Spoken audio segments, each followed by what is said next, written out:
আসসালামু আলাইকুম প্রিয় দর্শক, আমাদের আজকে বিজয় দিবস। যদিও কিছু কিছু ইউটিউবার এই দিবসকে 16ই ডিসেম্বরকে বিজয় দিবস বললে, যদি আপনারা কেউ বলেন কি আপনাদেরকে তার স্ত্রীর স্যান্ডেল দিয়ে পিটাতে চেয়েছেন, তারপরেও আজকে বিজয় দিবস। হয়তো আপনারা বলবেন, ভাই পাগলে কিনা বলে সেটা নিয়ে আপনি কথা বলছেন কেন? বলছি এই কারণে যে তার দ্বারা কেউ কেউ উদ্দীপ্ত হচ্ছে এবং নানাভাবে ফুটেজ পাওয়ার জন্য, ভাইরাল হওয়ার জন্য এমন এমন সব কথা বলছেন যে কথার কারণে আমাদের সমাজে, আমাদের রাষ্ট্রে, আমাদের পররাষ্ট্রনীতিতে এক ধরনের অস্থিরতা দেখা দিতে দেওয়ার আশঙ্কা তৈরি হয়েছে। আমি একটা উদাহরণ দিয়ে বলি। গতকালকে এই এনসিপির একজন নেতা, যাকে আমি সবচেয়ে সম্ভাবনাময় নেতা হিসেবে নিজে বিবেচনা করতাম, তিনি হলেন হাসনাত আবদুল্লাহ। তিনি গতকালকে জাতীয় শহীদ মিনারে এই ওসমান হাদির যে গুলিবিদ্ধ হওয়ার ঘটনা, তার প্রতিবাদে যে সর্বদলীয় সভা ছিল, সেখানে উনি উপস্থিত ছিলেন। সেই উপস্থিত থাকার পর সেখানে উনি একটা কথা বলেছেন। সে কথাটা আপনাদের আমি আগে প্রথমে পুরোটাই পড়ে শোনাই।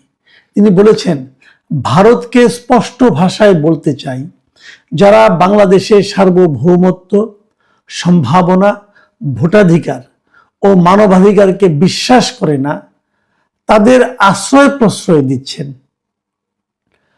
ভারতের যারা সেপারেটিস্ট আছে বাংলাদেশে, আমরা তাদের আশ্রয় প্রশ্রয় দিয়ে যে 7 সিস্টার রয়েছে সেটাকে ভারত থেকে আলাদা করে দেব। বিষয়টা খেয়াল কর, আমাদের এখানে যারা দুষ্ট লোক, মানে গণতন্ত্রের বিরোধী, মানে মূলত উনি আওয়ামী লীগারদের বলেছেন, সন্ত্রাসীদের বলেছেন, এদেরকে ভারত আশ্রয় দিয়েছে। অতএব আমরা ভারতের যে বিচ্ছিন্নতাবাদী দলগুলো আছে তাদেরকে আশ্রয় দেব, দিয়ে আমরা ভারতকে খণ্ড খণ্ড করে দেব, মানে 7 সিস্টার্সকে ভারত থেকে আলাদা করে দেব। এটা কে বলেছে? দেশের একটা প্রমিজিং দল এনসিপির অত্যন্ত গুরুত্বপূর্ণ একজন ব্যক্তি, দক্ষিণাঞ্চলের মুখ্য সমন্বয়ক হাসনাত আবদুল্লাহ। প্রকাশ্য জনসভায় উনি এটা বলেছেন, বিভিন্ন মিডিয়ায় এটা এসেছে। কিভাবে এসেছে সেটা আমি আরেকটু পরে বলছি, তার আগে এটা আলোচনা করিনি। দেখেন, এই জিনিসটা যখন ওনারা বলেন তখন আপনাদের কাছে কি মনে হয়? আমার কাছে কিন্তু নিতান্ত একটা ছেলে মানুষই মনে হয়। আমার মনে হয় যে এরা যে আসলেই মানে ছেলে মানুষ, এদের যে রাজনৈতিক প্রজ্ঞা যে অভিজ্ঞতা জাত নয়, এটা আমার কাছে মনে হয়। এইভাবে কেউ কখনো বলে? পৃথিবীর কেউ বলা উচিত? এটুকু বলার কারণে আমি মনে করি সরকারের উচিত তার ব্যাপারে একটা ব্যবস্থা নেওয়া। ওনাকে তো মুক্ত চলাফেরা করতে দেওয়াটা বিপজ্জনক। কারণ এভাবে যদি সে বলতে থাকে, ভারত, ভাই আপনি যত কিছুই বলেন, আমাদের কি ভারতকে আমাদের শত্রু রাষ্ট্র? আমরা কি ভারতের সঙ্গে যুদ্ধ ঘোষণা করেছি? আমাদের সরকার কি সেটা করেছে? করেনি তো। তাহলে এইভাবে আপনি বলতে পারেন? আপনার পররাষ্ট্র মন্ত্রণালয় স্বীকার করে, যখন এই ঘটনাগুলি ঘটছে আপনারা যদি বলবেন যে না এটা ঠিক রাজনৈতিক একটা বক্তব্য, কোনো সমস্যা নাই, না রাজনৈতিক বক্তব্য হতে পারে না। আমি এই কথাটা আবারও সব দলকে জন্য বলি, এটা প্রায় কিন্তু বলবেন, দেখবেন যে অনেকে অনেক কথা বলে, যখন ধরা খেয়ে যায় তখন বলে যে এটা পলিটিক্যাল রেটরিক, ওই রাজনৈতিক বক্তব্য। এটা না ভাই, রাজনৈতিক বক্তব্য হতে হবে সবচেয়ে সেন্সিবল বক্তব্য। যিনি আমার নেতা হবেন, যিনি রাজনীতি করবেন, তিনি তো আমার নেতা হতে চান, তাই না? যিনি আমার নেতা হবেন তিনি কেন আবল তাবল বকবেন? এটা মানবো কেন? আমার ঘরের যে শিশু, যার বয়স 2 বছর, 1 বছর, অথবা মানে কোনোভাবে বল ফুটেছে, সে আবল তাবল বললে আমি কিছু মনে করবো না। কিন্তু যেটা বয়স্ক লোক, যিনি দেশ চালাতে চান, যিনি আমাদের ভাগ্য নিয়ন্ত্রণ করতে চান, উনি আবল তাবল কেন বকবেন? আবল তাবল বলার চেয়েও বেশি ঝুঁকিপূর্ণ হলো যখন তিনি একটা উস্কানিমূলক কথা বলেন, এবং সেই উস্কানিটা কোথায়? বিদেশের মাটির জন্য উস্কানি, বিদেশি বিচ্ছিন্নতাবাদীদেরকে উস্কানি দেন, তাদেরকে আশ্রয় দেবেন বলে তাদেরকে একটা অভয় দেন, এবং এখানে এটি যখন করতে চান তারা, সেটা হলো আরো বিপজ্জনক। এবং ওনার এই কারণে উনি কিন্তু একা বিপদে পড়বেন না, পুরো দেশটি আমরা বিপদে পড়বো। আমরা কি ভারতের সঙ্গে যুদ্ধ করতে চাই? বলেন, যুদ্ধ করতে চাই? চাই না তো। দেখেন সেনাবাহিনী, বলবো আমাদের তো সেনাবাহিনী আছে, আমাদের সেনাবাহিনী এবং ভারতের সেনাবাহিনী, ভাই গুগলে যান, যে সার্চ দেন, দেখেন ভারতের সেনাবাহিনীতে কত লোক আছে, আমাদের সেনাবাহিনীতে কত লোক আছে। ভারতের সেনাবাহিনী যারা আছে তারা 2 দিন পর পর পাকিস্তানের সঙ্গে যুদ্ধ করে, চীনের সঙ্গে যুদ্ধ করে। সেনাবাহিনী কিন্তু কতগুলি ক্যারেক্টার আছে, কিছু আছে অ্যাগ্রেসিভ সেনাবাহিনী, অ্যাগ্রেসিভ মিলিটারি, আবার কিছু আছে ডিফেন্সিভ মিলিটারি। আমরা গত 52 বছরের কার সঙ্গে যুদ্ধ করছি রে ভাই? আমরা অ্যাগ্রেসিভ মিলিটারি না, আমরা ডিফেন্সিভ মিলিটারি। আমাদের যদি কেউ আক্রমণ করে সেটা আমরা ফিরাবো, আমরা এভাবে নিজেদের প্রস্তুতি নিয়েছি। তাহলে আমি কেন ভারতের সঙ্গে এমন পরিস্থিতি, যুদ্ধের মতো পরিস্থিতি তৈরি করতে চাই? কি লাভ আমাদের? কি লাভ বলেন? আপনি ম্যাপের দিকে তাকান, তাদের দেশ আমার দেশকে পাশাপাশি ফেলে একবার দেখেন রে ভাই, একবার দেখেন আপনি কোথায়, সে কোথায়। তাদের সেনাবাহিনী, তাদের সামরিক সরঞ্জাম, রসদ একটু পাশাপাশি ফেলে দেখেন আপনি কোথায় আর ওনারা কোথায়। পাগলের প্রলাপ তো আমরা শুনতে বসিনি আপনার কাছ থেকে। আপনি তো পারেন না আমাদের স্থিতিশীলতাকে, আমাদের নিরাপত্তাকে লঙ্ঘিত করতে। আপনাদের এই সমস্ত কথাবার্তার কারণে আপনি বলেন চিকেন নেক, চিকেন নেক চিৎকার করেন। আমাদের চিকেন নেক নাই? আমাদের চিকেন নেকের কাছে তারা সেনা সমাবেশ করছে না এখন? কেন করছে? আপনাদের কারণে করছে, আপনাদের মূর্খতার কারণে করছে। 1 লোক পাইছেন ওখানে বসে। দেখেন একটা কথা ভাবেন, সেই ফ্রান্সে বসে, আমেরিকায় বসে ওই পিনাকি এবং ইলিয়াস আপনাদের উস্কাচ্ছে, আর আপনারা উস্কাচ্ছে, আপনারা উস্কে যাচ্ছেন। ওরা কোনদিন দেশে আসবে? আসবে না তো, ওরা কখনো দেশে আসবে না।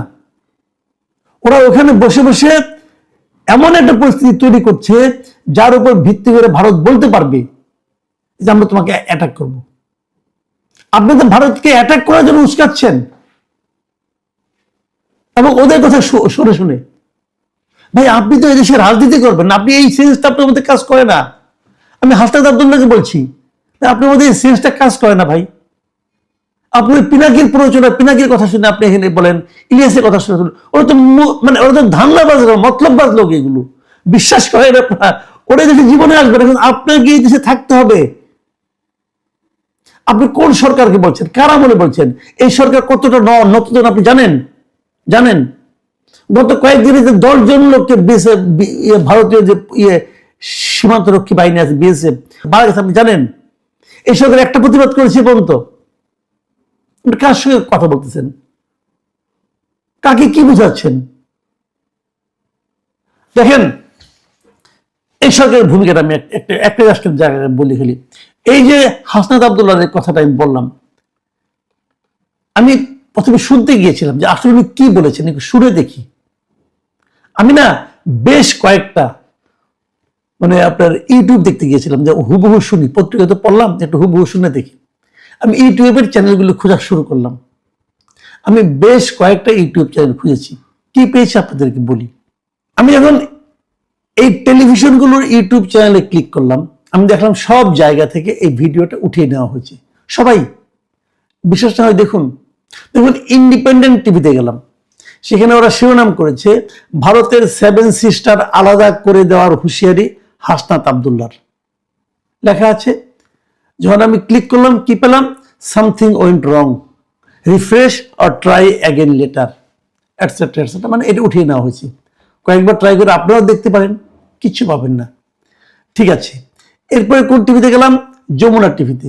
সেখানে শিরোনাম করেছে 7 সিস্টার্স নিয়ে ভারতকে কড়া হুঁশিয়ারি হাসনাতের।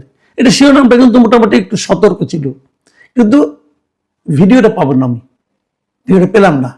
ভিডিওটা ওই একই রকম উঠিয়ে নেওয়া হয়েছে। তারপরে দেখেন 71 টিভিতে গেলাম, 71 টিভিতে শিরোনাম করা হয়েছে ভারতের 7 সিস্টার্সকে আলাদা করে দেওয়া হবে হাসনাত আব্দুল্লাহ, কিন্তু কোনো ভিডিও নেই। এরপরে গেলাম এটিএন বাংলা নিউজে, সেখানেও দেখেন 7 সিস্টারকে ভারত থেকে আলাদা করে দেব হাসনাত আব্দুল্লাহ, এই হলো শিরোনাম, ভেতরে কিছুই নেই, উঠিয়ে নেওয়া হয়েছে। এরপর আর টিভিতে গেলাম, আর টিভিতে কি পেলাম, সেভেন সিস্টার্সকে ভারত থেকে আলাদা করে দেব হাসনাত আব্দুল্লাহ, মানে একই রকম শিরোনাম করেছি, কিন্তু কোনো ভিডিও পাচ্ছি না। এরপর গেলাম ডিবিসি নিউজে, ডিবিসি নিউজের শিরোনাম হলো ভারতের সেভেন সিস্টার্সকে আলাদা করে দেওয়া হবে হাসনাত আব্দুল্লাহ বলেছে, কোনো ভিডিও নেই। এই যে ঘটনাগুলো, এই যে আমি কয়েকটা দেখালাম, এইগুলো থেকে আপনি কি বুঝলেন? এই ভিডিওগুলো তুলে নেওয়া হয়েছে। কে তুলে নিয়েছে? কেউ তো স্বীকার করবে না, কিন্তু আমি নিশ্চিত এটা আমাদের সরকারের পক্ষ থেকেই এই ভিডিওগুলো তুলে নেওয়া হয়েছে। সরকার এটা দেখাতে চায় নাই। সরকার বুঝতে পেরেছে যে পাগল ছাগল পোলাপান যা কিছু বলে এটা আমরা বহন করতে পারবো না। সরকার বুঝেছে, কিন্তু এরা বুঝে না। কি চান দেখেন, কয়েকটা গত 2-3 দিন ধরে একটা বয়ান চলছে, খুব চলছে, যে আমাদের বিজয় দিবস, কেন বিজয় দিবস না, কেন এখানে উসমানী ছিলেন না, অমুক ছিলেন না, তমুক, এগুলো অনেক আলোচনা হচ্ছে। আজকে আবার মোদি দেখলাম একটা স্ট্যাটাস দিয়েছে, সেটা নিয়ে আলোচনা হচ্ছে। এটা নিয়ে প্রয়োজন পরে আমি করবো, কিন্তু আমার কথাটা হলো কি, কে সিগনেচার করলো, কে সিগনেচার করলো না, এটা তো ওটা নানা রকম কাহিনী আছে। ইতিহাসে বইগুলো পড়লে বুঝতে পারবেন। আপনারা যদি চান আমি একদিন একটু করতে পারি, আপনারা যদি চান বলবো আমি এগুলো। কিন্তু কোশ্চেনটা হলো কি, বিজয়টা তো আমাদের হয়েছিল না ভাই। 16 তারিখের পর তো পাক বাহিনী সবাইকে বন্দি করে নিয়ে যাওয়া হয়েছে। এই জন্য তো মুক্ত বাংলাদেশের লোকজন বসবাস করেছে। 16 ডিসেম্বরও অনেক পরে, প্রায় 20 দিন পর, 20-22 দিন, প্রায় 24 দিন পরে বঙ্গবন্ধু শেখ মুজিব এই দেশে এসেছে। তুমি তো তখন ছিলেনই না, কাজেই উনি দেশটাকে বিক্রি করে দিয়েছেন, করদ রাজ্যে পরিণত হয়েছে, হ্যাঁ, এগুলি বলে এই সমস্ত বয়ান দিয়ে আপনি এন্টি ভারত সেন্টিমেন্ট উস্কে দিতে পারেন, দেন, আমার কোনো আপত্তি নাই। কিন্তু যুদ্ধ লাগাতে চাচ্ছেন কেন? এটা কেমন কথা রে ভাই? এটা কেমন কথা? এই যুদ্ধে আপনি কি অর্জন করবেন? এই যুদ্ধের মাধ্যমে আমি মনে করি এই সমস্ত এলিমেন্ট যারা আছে, সেই পলিটিক্যাল হোক, নন পলিটিক্যাল হোক, যাই হোক, এদের ব্যাপারে সরকারের একটা সিদ্ধান্ত নেওয়া উচিত। অবশ্যই সরকারের সেই হেডম আছে বলে আমার কাছে মনে হয় না। তাদের এই হেডম কাকে? আনিস আলমকে ধরে নিয়ে যাবে। আনিস আলমকে কি বলেছে? আমি অনেক চেষ্টা করে খোঁজাখুঁজি করলাম 2 দিন ধরে, আনিস আলমকে কি বলেছে? যা বলেছেন উনি, তার উপরে ভিত্তি করে আপনি সন্ত্রাসবিরোধী আইনে মামলা করতে পারেন? সরকার পারে এটা? আমার কাছে মনে হয় যে এই সরকার আত্মহত্যা করার দিকে যাচ্ছে ধীরে ধীরে। সারা দুনিয়ার কাছে আনিস আলম একজন ব্যক্তিমাত্র নয়। আনিস আলমকে ঘটনা এই সরকার হ্যান্ডেল করতে পারবে? আমার তো মনে হয় না। কি জবাব দেবে তারা? যে সরকার প্রধান নিজে বলে যে প্রাণ খুলে আমার সমালোচনা করেন, সেই সরকার একজন সাংবাদিককে ধরে নেওয়া যায় যে নাকি ফেসবুকে খাবারের ছবি দেয়, গানের ছবি দেয়, এবং 2-1টা টক শোতে সে বলে, কথা বলে। সে কি বলেছে? রাষ্ট্রদ্রোহিতামূলক কোনো কথা বলেছে? আর এরা যেটা করতেছে এগুলো তারা দেখে না। আবার আরেকজন বলে যে যদি 16 ডিসেম্বরকে মানেন না, বিজয় দিবস মানেন না, পারে কেউ ধরে না। মানে আমি এই সরকারের, মানে আমি এই সরকার আগে বলতাম যে এটা একটা নন সিরিয়াস টাইপের গভর্নমেন্ট। এটা যে আদৌ কোনো গভর্নমেন্ট নিয়ে এটা মাঝে মাঝে মনে হয় না, আরে কি করতেছে? যখন আপনাকে প্রশ্ন করা হবে যে আপনার এখানে দেশে একজন পলিটিক্যাল লিডার এগুলি বলেছে, আপনি কি অ্যাকশন নিয়েছেন, কি বলেছেন, আপনি কি জবাব দিবেন ভাই?